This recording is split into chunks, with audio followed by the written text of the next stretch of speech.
Hello, I'm Cynthia Sue Larson with RealityShifters.com, and today I'd like to talk with you about why and how we might wish to become resilient.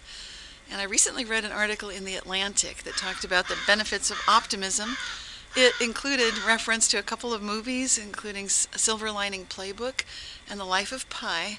Both of these movies are remarkable because they show the benefits of resilience, of bouncing back from difficult circumstances. And studies are showing that some people are actually better at being resilient and making that kind of a bounce back. And also, this is a skill that we can all learn. So there's good news, because inevitably we do get thrown some hurdles and challenges and difficulties in life that sometimes can feel overwhelming, as they did to the characters in both of those two movies. So you can watch those movies if you haven't seen them already and take a look just to see the signs of resilience, to see the ways that these characters are able to bounce back from situations that could be considered devastating to a lot of people. And one thing that came up in the Atlantic article that I thought was fascinating was that venting does not really help. And I touch on this subject in my book, Quantum Jumps, as well, also including some studies and references. But what's amazing to a lot of people, because you think, like, I'm just going to vent my anger, my frustration, I'll feel better. And perhaps to some degree that's true, but shockingly, when the researchers were looking at this exact phenomenon, what they noticed was that people who hit the punching bags and yell and scream actually felt worse than the people that changed their frame of mind completely, didn't think about what was upsetting them, just shifted their focus onto something else. And that's incredible, that you're going to feel worse if you do that kind of venting. The other takeaway is that positive emotions heal. And this means that things like laughter yoga or just smiling because you feel like it can actually lift your spirits. Doing that physical thing can raise you up. And also, this is part of resiliency as well, because people who are resilient are able somehow to look at these difficult situations that seem impossible to some people or even horrendous, or people start thinking in terms of there's a conspiracy afoot, they've got it in for me.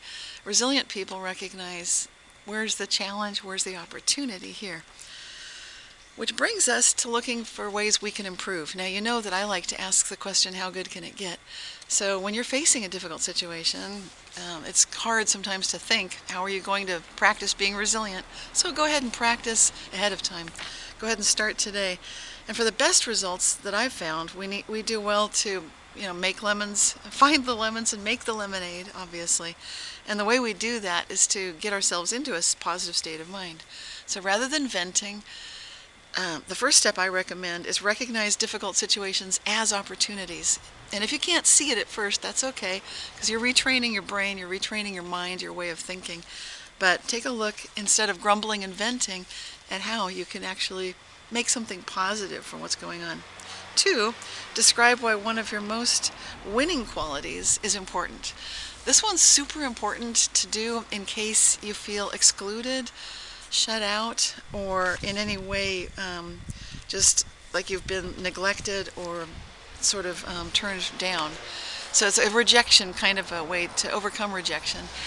Rejection can be extremely painful, extremely devastating, and so what we need to do in those cases where inevitably we do get cut out from something we thought we'd get to do, is just recognize and remind yourself of this amazing quality that you have. You've got several, think of several, but then pick one and go into some detail. Talk aloud or write it down why it is that this is such a good quality for you to have.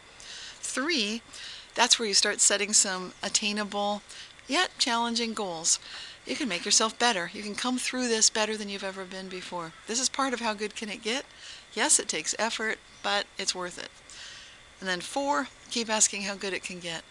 So this is advice that I myself follow. This is not something I'm just telling you like it sounds good on paper or good in theory. This really works.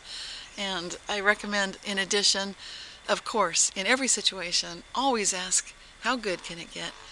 And if you can't think of what the answer might be, recognize you're turning it over to imagination, inviting a conversation with the universe.